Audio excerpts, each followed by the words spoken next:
دوسری بات، اللہ کے رسول صلی اللہ علیہ وسلم کی عزت کرنا، اللہ کے رسول صلی اللہ علیہ وسلم کا احترام کرنا، آپ صلی اللہ علیہ وسلم کی تکریم کرنا، یہ دوسرا حق ہے۔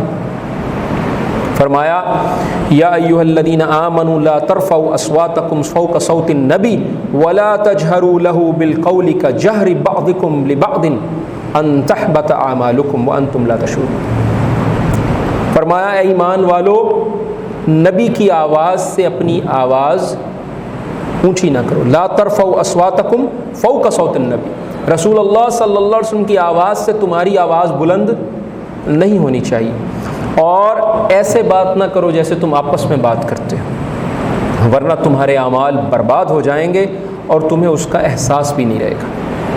تو اللہ کے رسول صلی اللہ علیہ وسلم کی بات کے سامنے، اللہ کے رسول صلی اللہ علیہ وسلم کی شخصیت کے سامنے، آپ کی آواز کے سامنے اپنی آواز کو نیچا رکھا جائے۔ اور آج اللہ کے رسول صلی اللہ علیہ وسلم کے حکم کے مقابلے میں، اللہ کے رسول صلی اللہ علیہ وسلم کی حدیث کے مقابلے میں اپنے آپ کو اونچا نہ بنایا جائے، بلکہ اللہ کے رسول صلی اللہ علیہ وسلم کی حدیث کے مقابلے میں اپنی آواز نرم کر لی جائے۔ اور حدیث میں آتا ہے، عبداللہ ابن زبیر بیان کرتے ہیں کہ ایک بنو تمیم کا ایک قافلہ رسول اللہ صلی اللہ علیہ وسلم کی خدمت میں حاضر ہوا، تو ابو بکر رضی اللہ عنہ نے کہا کہ آپ فلاں شخص قعقاع کو، ابن معبد رضی اللہ عنہ کو ان پر امین بنائیں۔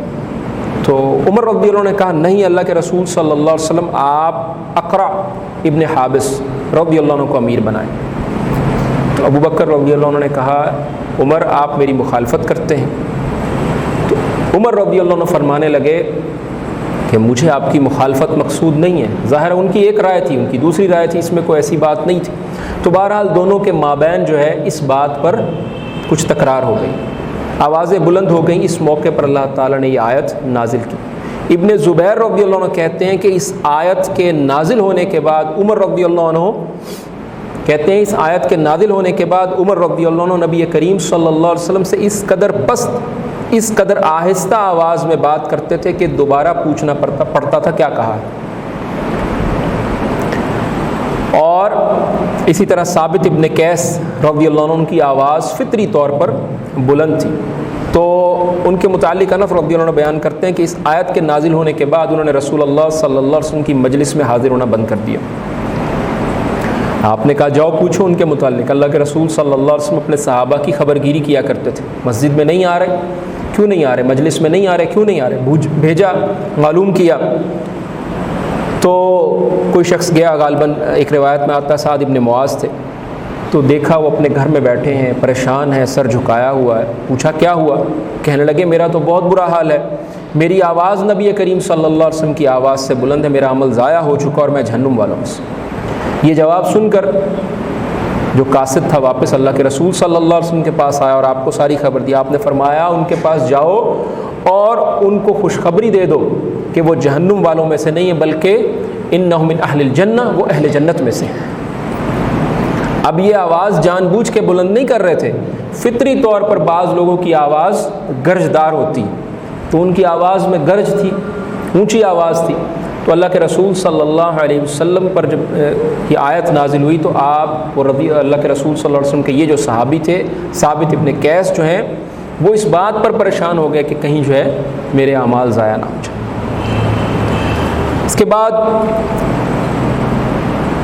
اللہ کے رسول صلی اللہ علیہ وسلم کے صحابہ اللہ کے رسول صلی اللہ علیہ وسلم کی کیسی توقیر کرتے تھے اور کیسے اللہ کے رسول صلی اللہ علیہ وسلم کی تعظیم کرتے تھے۔ اللہ رب العالمین قرآن کریم میں بیان کرتے ہیں فَالَّذِينَ آمَنُوا بِهِ وَعَذَّرُوهُ وَنَصَرُوهُ وَاتَّبَعُوهُ۔ فرمایا فَالَّذِينَ آمَنُوا بِهِ وَعَذَّرُوهُ وَنَصَرُوهُ، اور جو لوگ اس نبی پر ایمان لاتے ہیں اور جو لوگ اس نبی پر ایمان لاتے ہیں اور ان کی تعظیم اور مدد کرتے ہیں اور اس نور کی اتباع کرتے ہیں جو ان پر اتارا گیا، ایسے ہی لوگ کامیاب ہیں۔ اور صحابہ کی محبت اور تعظیم اور تکریم کی حالت کیا تھی؟ عروہ ابن مسعود ثقفی جو مشرک تھے اور قریش کے ابھی اسلام قبول نہیں کیا تھا، تو قریش کے نمائندہ بن کر رسول اللہ صلی اللہ علیہ وسلم کے پاس صلح حدیبیہ کے موقع پر آئے۔ اب واپس گئے، ملاقات ہوئی، سفارت ہوئی، گفت و شنید ہوئی، مکالمہ ہوا، اور اللہ کے رسول صلی اللہ علیہ وسلم سے ملاقات کے بعد واپس چلے گئے. جا کر اپنی قوم کو کہنے لگے, اے قوم, اے میری قوم, واللہ لقد وفدت علی الملوک,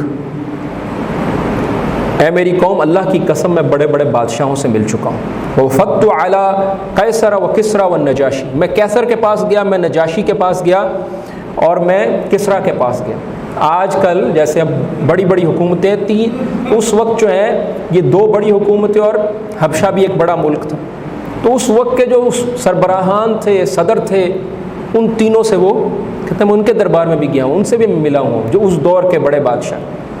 واللہ ان رأیت ملکا قط, میں نے کوئی ایسا بادشاہ نہیں دیکھا جس کی تعظیم اور جس کی تکریم اس کے ساتھی اور درباری اور لوگ ایسے کرتے ہوں جیسے رسول اللہ صلی اللہ علیہ وسلم کے صحابہ رسول اللہ صلی اللہ علیہ وسلم کی کرتے تھے.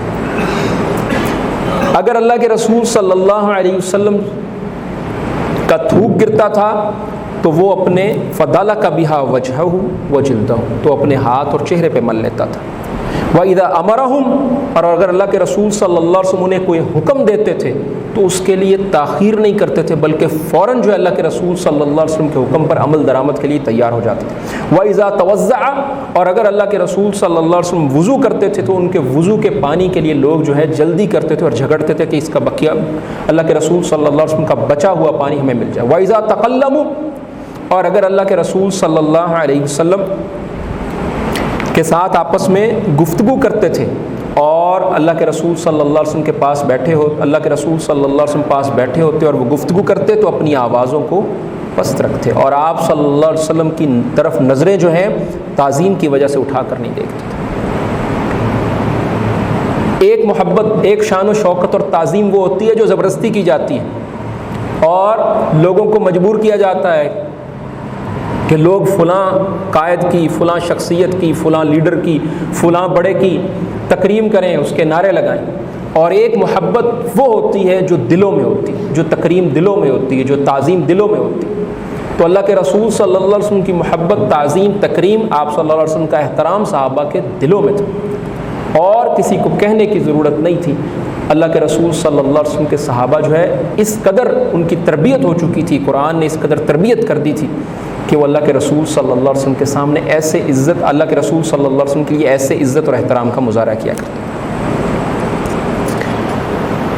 اور یہاں ایک بات بیان کرتے چلیں کہ اللہ کے رسول صلی اللہ علیہ وسلم فرمایا, لا تطرونی کما اطرت النصارى ابن مریم, کہ میرے ساتھ ویسا نہ کرنا, میری تعریف میں, میری تکریم میں, میری شان میں حد سے تجاوز نہ کرو جیسے عیسائیوں نے عیسیٰ ابن مریم کے ساتھ کیا, عیسیٰ علیہ السلام کے ساتھ کیا, اور اس میں حد سے تجاوز کر گئے. کہاں تک تجاوز کر گئے؟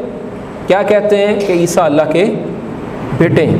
تو فرمایا میں تو محض اللہ کا بندہ ہوں, فقولوا عبد اللہ و رسولہ, کہو اللہ کا بندہ اور اللہ کا رسول. تو اللہ کے رسول صلی اللہ علیہ وسلم کی شان بتائیے وہ بہتر ہے جو ہم از خود اپنے آپ سے بیان کریں اور اس میں کمی زیادتی کر جائیں, یا وہ بہتر ہے جو اللہ تعالیٰ نے قرآن میں بیان کی اور رسول اللہ صلی اللہ علیہ وسلم نے حدیث میں بیان کی؟ یقیناً وہ بہتر ہے جتنی شان اللہ تعالیٰ نے قرآن میں کہا وَرَفَعْنَا لَكَ ذِكْرَكَ, ہم نے آپ کے ذکر کو بلند کر دیا. اب کون ہے کیا جو اللہ کے رسول صلی اللہ علیہ وسلم کی اس سے بڑھ کر شان بیان کرے؟ جو شان قرآن نے بیان کر دی اس سے بڑھ کر شان بیان نہیں ہو سکتی. تو اس لیے اپنے آپ کو اللہ کے رسول صلی اللہ علیہ وسلم کے اس فرمان کے مطابق اپنے آپ کو وہاں رکھیں جہاں اللہ کے رسول صلی اللہ علیہ وسلم نے حکم دیا, اس سے آگے مت بڑھیں.